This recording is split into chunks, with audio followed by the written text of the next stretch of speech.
So I was recently asked to write some music as a sort of soundtrack to a sculpture park slash ski trail, which is unusual, but really cool. I mean, it's cool to be asked to write music for anything in general, so I was excited. It was a little open-ended, like the idea was maybe I could figure out a way to have sounds happening like in the real world along the trail. The other idea was simply that I create a soundtrack, like so people can download it and listen to it. And I sort of felt weird about this.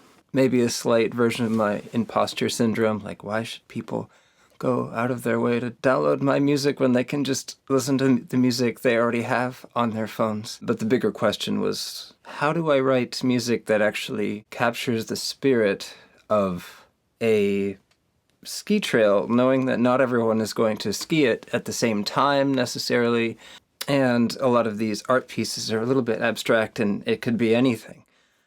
And then I had an exciting idea, which later kind of got me into a little bit of trouble because I did something that now we know is not allowed. I thought, well, what better way to really capture the spirit of a piece of art than if I could somehow create a piece of music using the sounds that sculpture makes, if it makes sounds. So I went to test this idea just to see if it could work, and as soon as I pulled in, there was this one amazing statue. So I made some sounds on it.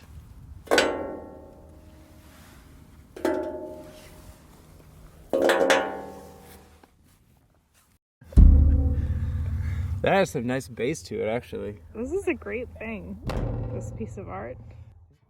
So I now have those first samples in my computer, and I'm going to try to make an instrument out of them and see how that goes. That's a nice sound.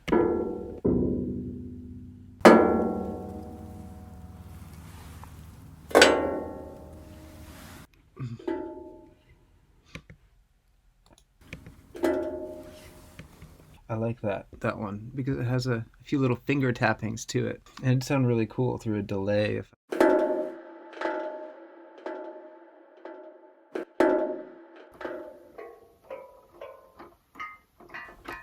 Cool. So after some searching, I found something that I like. There was this high thwack that sounds like this. I put it into a sampler called Alchemy and slowed down the speed. That's at regular, but if I slow down the speed, you start to get this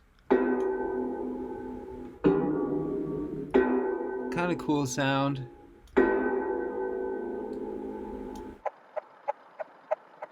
Okay, I've now turned that sound into something that sounds like this,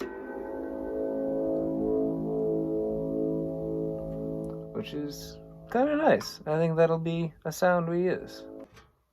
So I now put that sound into the sampler once again, and I froze the position. So I chose a position, made the speed of it 0, so it plays back at 0 speed, and then I can choose a position.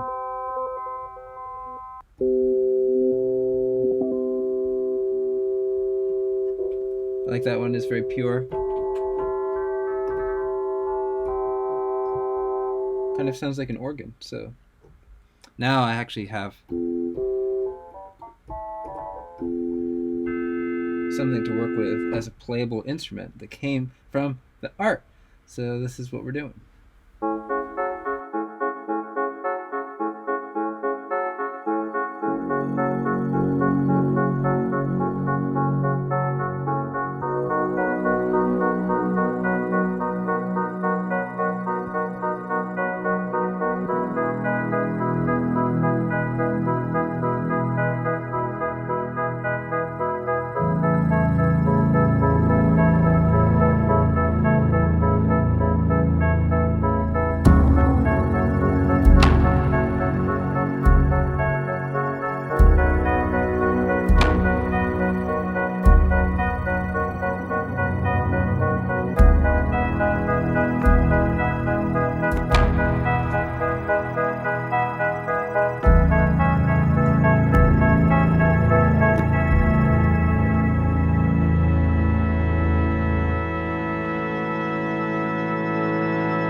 And I think the thing that's so inspiring about this is that that sound came from the statue.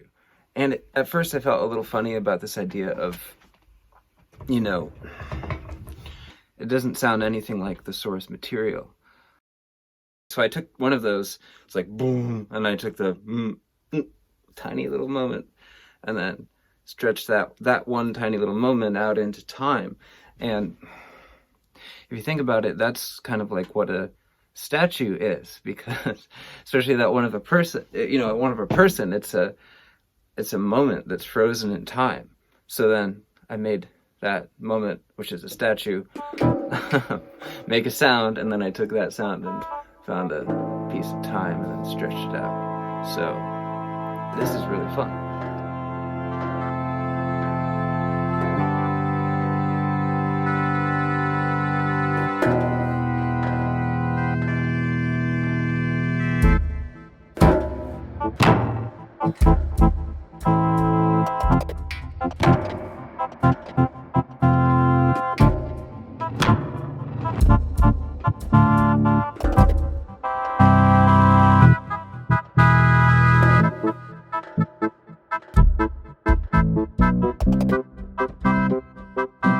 I'm basically taking every single liberty with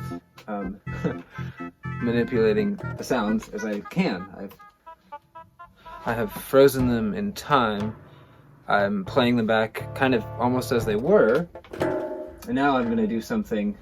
I'm going to reverse them too. That's the new thing. I haven't reversed them yet. I'm very excited about this. So I've been working on this beat to match my improv. It needs like that. After that, it needs like a little swell. So I'm going to reverse that sound.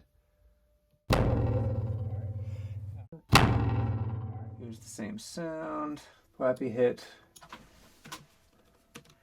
Reverse. File. Reverse. And it's easy as that. This should sound pretty cool. I'm going to fade it in.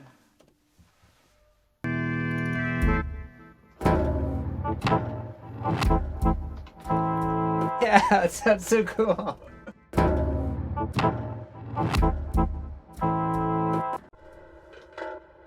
See, music, it's not always this fun, because in order to learn how to do this, I've had to spend hundreds of hours of just beating my head in frustration to learn this technical stuff. But now that I sort of just know how to do it, it's like, oh, I want to reverse this thing, and then I just know how to do it. It's like really exciting. So if you know someone who's learning a complicated skill and frustrated about it, like, remind them that it gets better. Like, once you learn the technical aspects, at first it's almost difficult to use them, but once they're absorbed into you, suddenly they're just in the back of your head, ready to pop out and do them. So it's pretty fun. So I showed the truly wonderful executive director of Highland Center for the Arts, who commissioned me to do this music, this draft of this video. She'd previously endorsed my idea to tap on the sculptures, but I think seeing me actually do it set off a little alarm bell in her head, and she's like, you know what? It'd probably be good to get some actual permission from the artists before you do this. And as it turns out, sculptors can be a little bit particular about how their art is appreciated. And I just wanted to take a moment to offer my sincere apology to Christopher Curtis, because I think I can now understand why he might be offended. Like, if I had set my violin down somewhere and then turned around and some stranger was touching it, I would be very concerned. Her instrument is like a baby, like that's how you're supposed to handle a violin, and that is how I approached the statue. It was with the same respect and care that I would a musical instrument, except it was more than a musical instrument.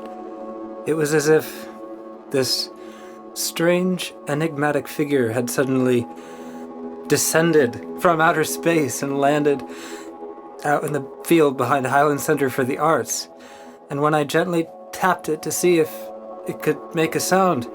It was like this thing had a voice, and it was my job to bring that voice to life. That's how I felt. So ultimately, this has turned out to be the most inspiring musical project I've had in a very, very long time. And I can't say that I regret doing what I did, because I'm proud of this work.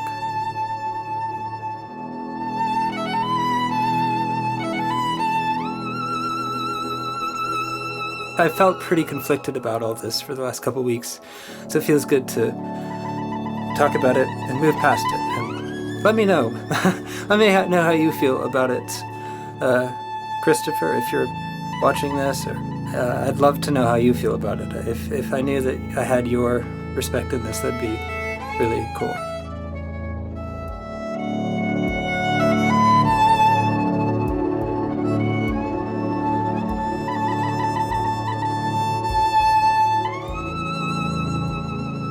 I almost did not release this video because there is concern that people will see it and be like, oh, we can go and like start whacking sculptures. It's not okay.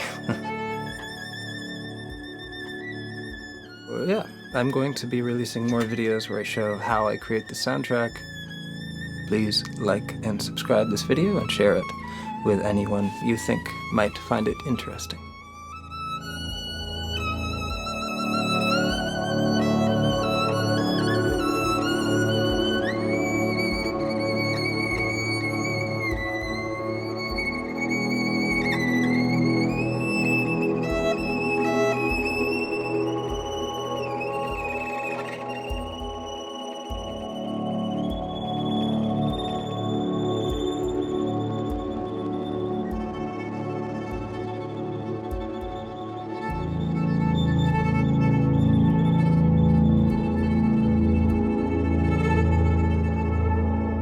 Where do we come from? Why are we here? Where are we going?